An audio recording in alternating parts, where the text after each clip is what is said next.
हमें पता चल गया है तुम यहीं पे छुपे हुए हो और बहुत दिन से भेष बदल कर हमारे बीच घूम रहे हो, लेकिन अब नहीं बच पाओगे। अपनी जान बचाना चाहते हो तो हमारे सामने आ जाओ। ये कुत्ते तुम्हें ढूंढ भी लेंगे और मार भी डालेंगे।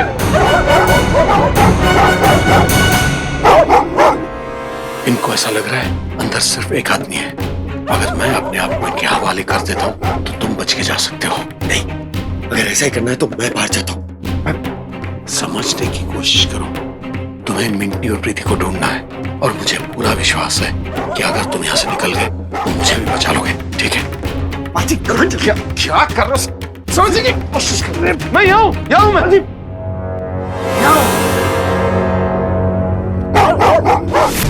बहुत चालाक समझते हो ना अपने आप को। चलो।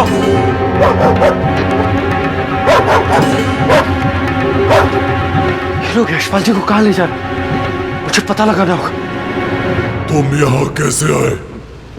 गलती से। गलती से? गलती से हमारे आदमी को भी मारा होगा। नहीं, मैंने ऐसा कुछ नहीं किया। मैं किसी को क्यों मारूंगा?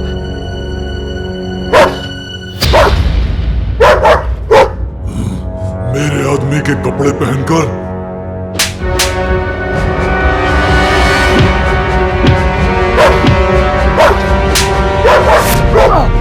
झूठ मत बोल।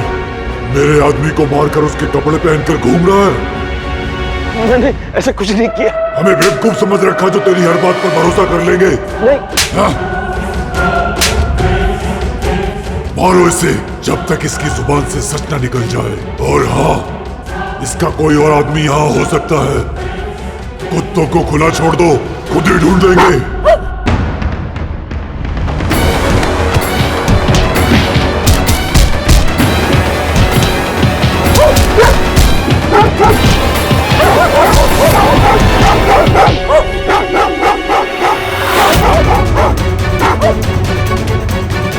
अभी यशपाल जी को नहीं ढूंढ पाऊंगा मैं।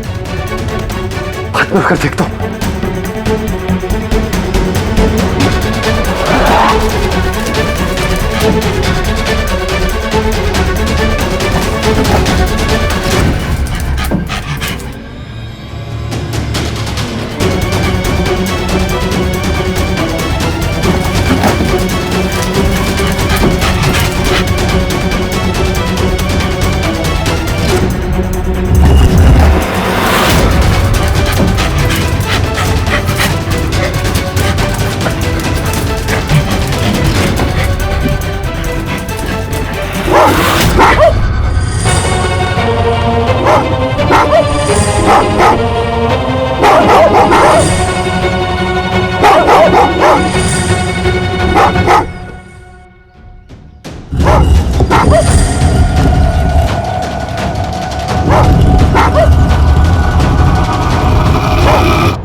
भैया, मुंबई का टिकट, और वो भी हमारे लिए।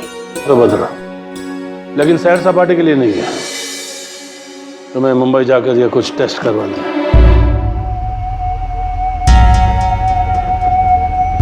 टेस्ट? भैया, लेकिन हम तो बिल्कुल ठीक नहीं हो। तुम बिल्कुल ठीक नहीं हो। साथ में नम्रता को भी ले जाओ और ये इलाज और टेस्ट के बहाने नम्रता को 3-4 दिनों तक व्यस्त रखो।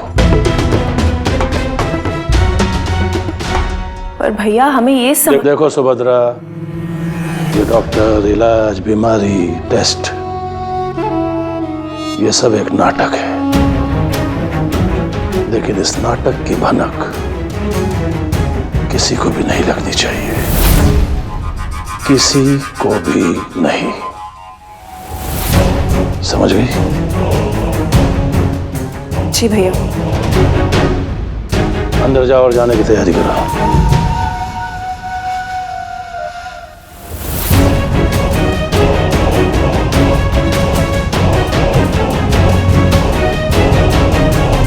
भाई, मुझे तो ये समझ में नहीं आ रहा कि अचानक बुआ को ऐसी कौन सी बीमारी हो गई। जिसके टेस्ट के लिए उन्हें मुंबई जाना पड़ा, वो भी मुझे साथ लेकर। देखो, तुम उस शहर में रह चुकी हो, तुम्हारे लिए वो शहर नया नहीं है। तुम साथ में रहोगी, उन्हें कोई परेशानी नहीं होगी। यही सोचा होगा सुभद्रा बुआ ने, और क्या। अच्छा बाबा, कोई बात नहीं, अगर तुम्हें नहीं जाना तो मैं चला जाऊंगा। माँ की तरह पाला उन्होंने हमें,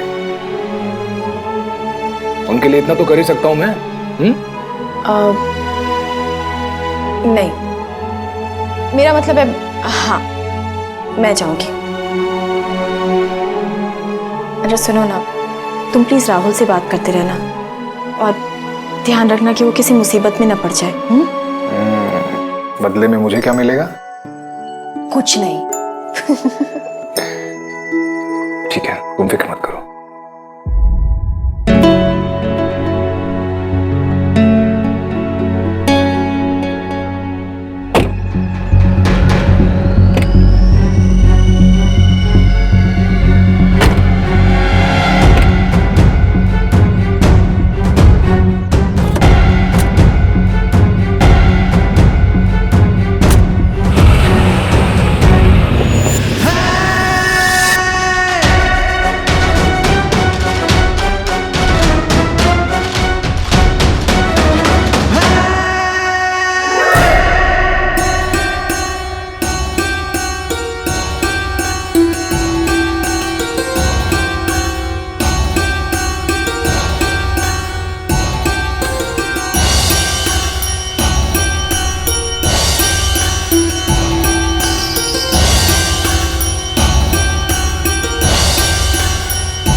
हमें भी थोड़ा सा आराम मिला इसकी पहरेदारी से।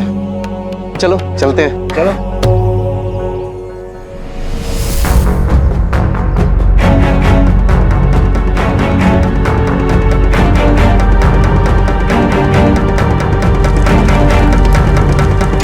डॉक्टर साहब, सब लोग चले गए, अब बेहोश होने का नाटक मत कीजिए।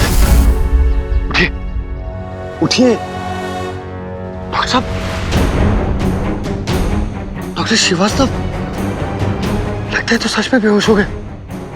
डॉक्टर साहब आंखें खोलिए। उठिए डॉक्टर साहब, मुझे आपको बहुत जरूरी बात बतानी है। लगता है मुझे सारी तैयारी करके अकेले नीचे जाना होगा।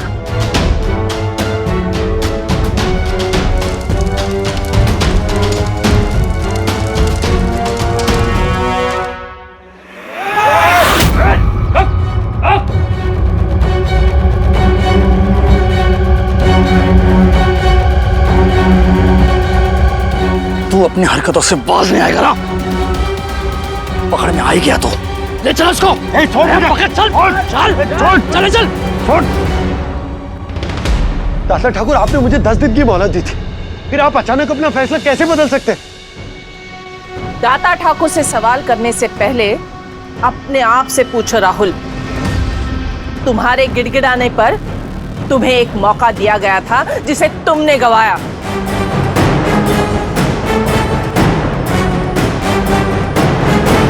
अब मिन्नतें करने से क्या फायदा? शक्ति देवी, आप ऐसी बातें कर रही हैं। आप तो मेरे साथ।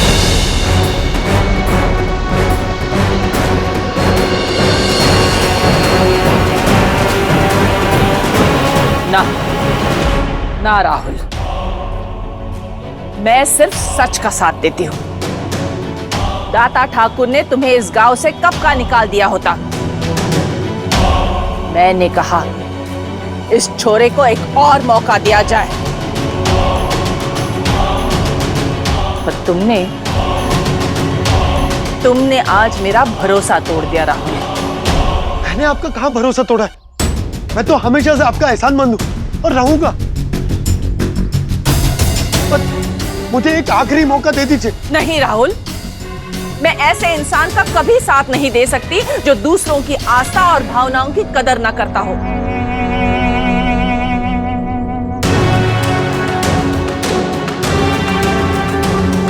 शक्ति ठाकुर बिल्कुल ठीक कह रही है। अब इस गांव में तू अपनी मनमानी नहीं कर सकता।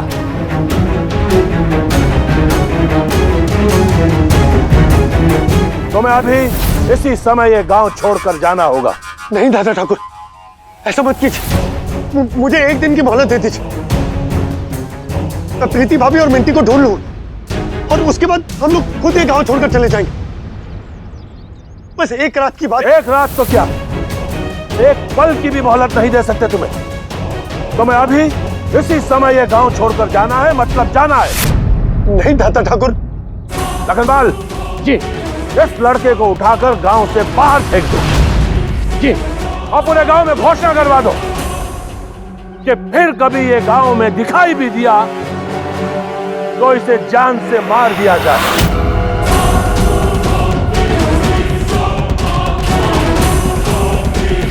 और जो कोई इस लड़के को जान से मारेगा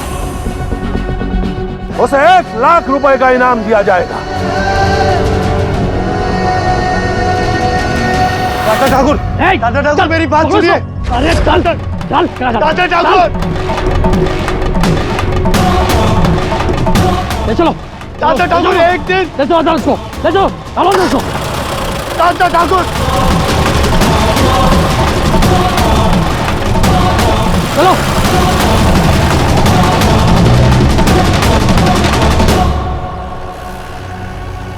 बस सामान फेंको। छोड़। ए, ए, ओए, ए। बड़ापन है हमारे दादा ठाकुर का, जो तू यहाँ से जिंदा वापस जा रहा है। अब भी नहीं सुधरा ना, तो अगली बार याद रखना, इस गांव से तेरी लाश जाएगी, लाश, समझा? चल बे।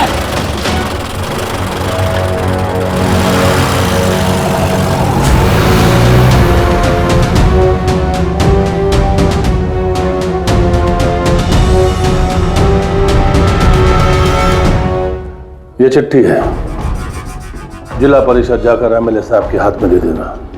सिर्फ उन्हीं के हाथ में ये चिट्ठी देना, किसी और के हाथ में नहीं। ठीक है पापा। अभी तुरंत निकल जाओ।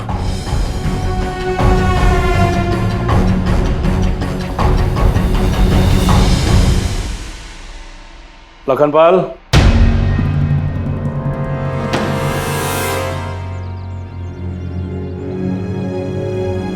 हेलो जी, एमएलए साहब। हाँ आदित्य बोलो। जी वो पापा ने एक चिट्ठी दी आपको देने के लिए और कहा है आप ही को देनी है, तो आप कहाँ मिलेंगे? आदित्य बेटा, इस वक्त तो मैं दिल्ली में हूँ, कल सुबह आ जाऊंगा। तुम कल ऑफिस आकर ही दे देना मुझे, ठीक है? जी ठीक है।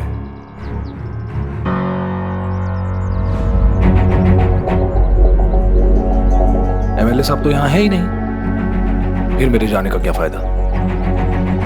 कल सुबह जल्दी उठकर चला जाऊंगा। लखनपाल, तुम्हें हमारा एक बहुत ही जरूरी काम करना है। दादा आप सिर्फ हुक्म कीजिए। वैसे तो हमने सारा इंतजाम कर दिया है, एमएलए साहब को चिट्ठी भी लिख दी है। अब राहुल के मरने के बाद कोई पुलिस केस नहीं होगा। तुमने इस राहुल को गांव से बाहर तो निकलवा दिया है, लेकिन ये राहुल गांव के बाहर रहकर भी गांव के मामलों में दखल अंदाजी करता रहेगा। इतनी आसानी से ये राहुल हार मारने वाला नहीं है। शक्ति ठाकुर पर भी हम भरोसा नहीं कर सकते। अपने स्वार्थ के लिए वो औरत कभी भी बदल सकती है। राहुल का जिंदा रहना हमारे लिए बहुत खतरनाक है। लखनपाल, तुम आज ही रात राहुल को जान से मार दो और उसकी लाश उठाकर गांव के किसी कोने में फेंक दो। सुबह जब पुलिस आएगी तो उनको यह लगेगा कि मना करने के बाद भी राहुल ने गांव में आने की कोशिश की और हर गांव के लोगों ने गुस्से में राहुल की जान ले ली।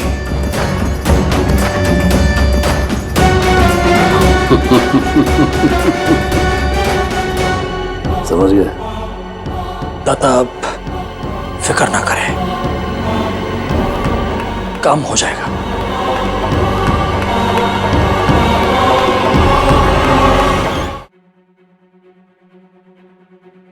तो लखनपाल मुझे मारने वाला है।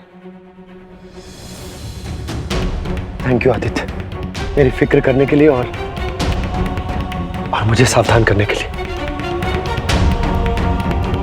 लेकिन अब मुझे अपनी जान की कोई परवाह नहीं। मुझे किसी भी हाल में प्रीति भाभी और मिंटी को बचाना होगा और इसके लिए मैं वहां जाऊंगा। राहुल, तुम समझ क्यों नहीं रहे हो? यहाँ तुम्हारे लिए यहाँ रहना ठीक नहीं है। तुम्हारी जान खतरे में है। तुम मेरे साथ चलो, मैं तुम्हें किसी ऐसी जगह छुपाता हूँ जहां तुम्हें कोई ढूंढ नहीं पाएगा। ठीक है, तुम चलो। नहीं आदित्य, इतना आगे आने के बाद मैं यहां से पीछे नहीं हट सकता। ये राज बस अब खुलने ही वाला है।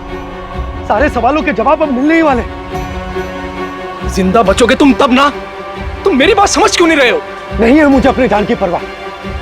मैं अपने काम को अंजाम देकर रहूंगा, चाहे कुछ भी हो जाए। नहीं मानोगे ना तुम? हाँ, नहीं मानोगे ना?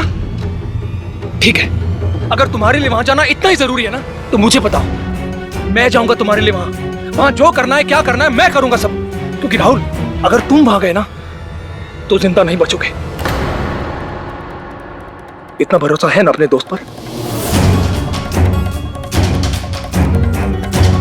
राहुल, बताओ मुझे। ठीक है आदित्य, अगर मैं नहीं जा सकता तो तुम चले जाओ।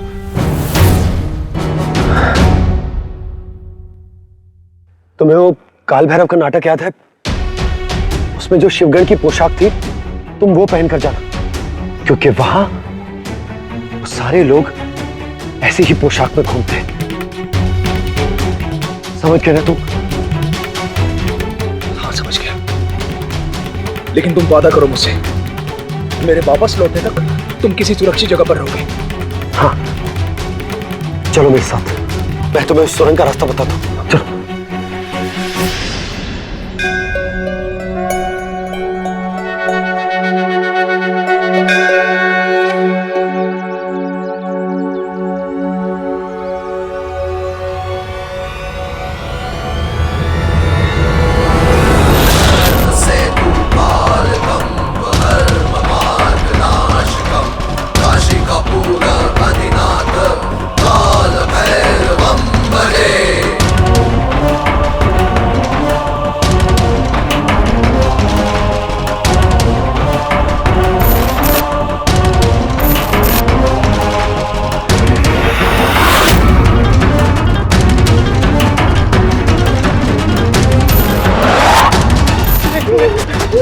मेरे बच्चे को छोड़ दो। देखो, प्लीज मेरे बच्चे को छोड़ दो। नहीं बचाओ। नहीं बचाओ।